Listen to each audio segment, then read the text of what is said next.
Guys, good morning, good morning, good morning sa inyo dyan, mga loads ko dyan.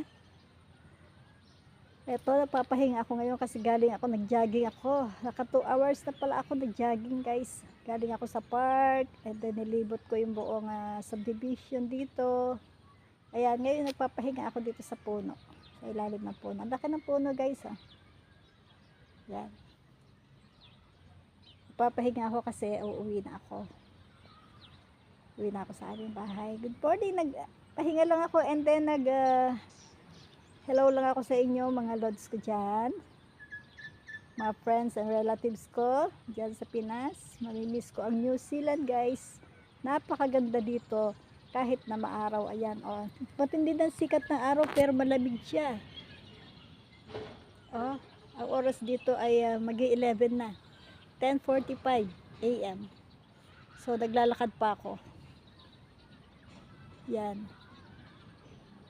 Papunta ako sa bahay namin, mga 30 minutes pa alalakarin ko, guys.